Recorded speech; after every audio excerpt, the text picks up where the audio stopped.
గురుగారు, సంపదలు అభివృద్ధి చెందాలి అంటే పూజలు, నోములు, వ్రతాలు ఖచ్చితంగా ఆచరించాల్సిందేనా? ఈ పూజలు ఏమీ చేయకపోతే ఈ సిరి సంపదలనేవి అభివృద్ధి చెందవా? బాగుందమ్మా. మీ ప్రశ్నకి మళ్ళీ ప్రశ్నే జవాబు. మనం రోడ్డు మీద రహదారి మీద వెళ్తుంటాం.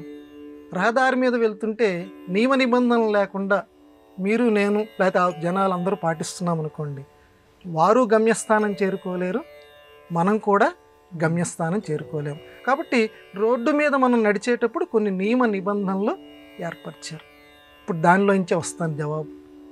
జీవితంలో కూడా ఈ నోములు కానీ, ఈ వ్రతాలు కానీ, ఈ పూజలు కానీ పెద్దవాళ్ళు ఎందుకు ఏర్పరిచారు? నియమ నిబంధనలు. జీవితంలో ఒక కట్టుబాటు ఉండాలి. ప్రవాహం వెళ్ళిపోతూ ఉంటే ఒక ఆనకట్ట వేస్తే ఆ నీరు పంట కాలువలకి ద్వారా చేలల్లోకి ప్రవహించి మనం తినేటువంటి ఆహారంగా మారుతుంది, దానికి ఉపయోగపడుతుంది. అదే నీరు ఆనకట్ట లేదనుకోండి, వృధాగా సముద్రంలో కలిసిపోతుంది. ఇది మనందరికీ అనుభవ సిద్ధమైనటువంటి విషయం. అయితే ఎప్పుడు జీవితంలో నోములు, వ్రతాలు, ఈ పూజలతోటి జీవితం గడపాలా? నిన్ను పొద్దస్తమానం ఉదయం లేచిన దగ్గర నుంచి రాత్రి దాకా చేయమని అనలా.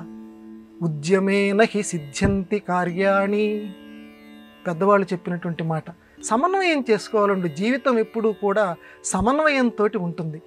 నాయన, కేవలం భగవంతుడి దగ్గర కూర్చొని నువ్వు యువకుడివి, 25 ఏళ్ళు, 30 ఏళ్ళు, 35, 40 ఏళ్ళు ఉన్నాయి నీకు, నిరంతరం అక్కడ కూర్చొని ఆ దేవుడి పటం ముందు కూర్చొని, పూజాగది ముందు కూర్చొని నిన్ను నోములు, వ్రతాలు, పూజలు చేయమల్లా, ప్రయత్నం చేయమన్నాడు.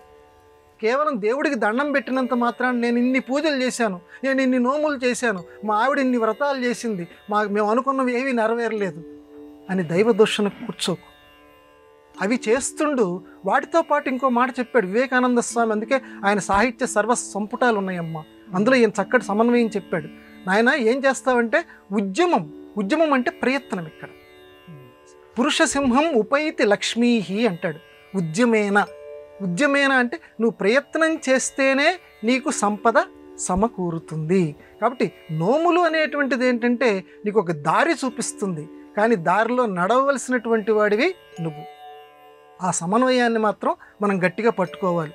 ఇటు పూజ చేస్తుండు, పూజతో పాటుగా ఆ పూజకి అసలమైనటువంటి గమ్యస్థానం ఏమిటి? నేను ఈ ప్రయత్నం చేయాలి, అప్లికేషన్ పెట్టాలి ఉద్యోగానికి. ఇంట్లో కూర్చొని ఒక కొబ్బరికాయ కొట్టేసేసి ఫలానా సంస్థలో నాకు ఉద్యోగం రావాలంటే రాదు.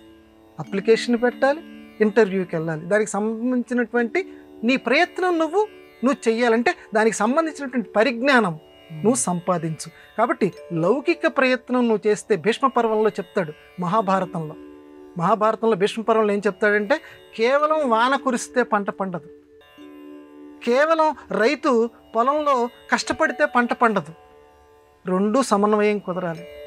ఇటు నీరు అంటే వానలు సకాలంలో కురవాలి, ఇటు రైతు కూడా పొలాన్ని దున్నాలి, విత్తనాలు సరిగ్గా ఉండాలి. ఈ మూడు కలిస్తేనే పంట పండుతుంది. పూజలు, వ్రతాలు, దైవానుగ్రహము, ఈ మూడు మన శక్తి, మన ప్రయత్నము. ఈ కోణంలో మనం సమన్వయం చేసుకోవాలి. కాబట్టి మూడిట్లో ఏ ఒక్కటి లేకపోయినా పంట అక్కడ ఉండదు, ఫలితం అక్కడ ఉండదు. కాబట్టి మనం కూడా కష్టపడుతుండాలి, దైవానుగ్రహాన్ని కోరుతూ నోములు, పూజలు, వ్రతాలు వాటిని హేళన చేయకూడదు. వాటి వెనకాల మంత్రశక్తి ఉంటుంది. పాశ్చాత్యులు ఇప్పటికి కూడా నిరూపిస్తున్నారు, మనవాళ్ళు నిరూపిస్తున్నారు. శబ్దానికి శక్తి ఉంటుంది, ఆ మంత్రాల్లో శక్తి ఉంటుంది. ఆ వాతావరణంలో మనం కృషి చేసి ఈ నోములు, వ్రతాల ద్వారా మనం జీవితాలను చక్కగా పండించుకుంటాం.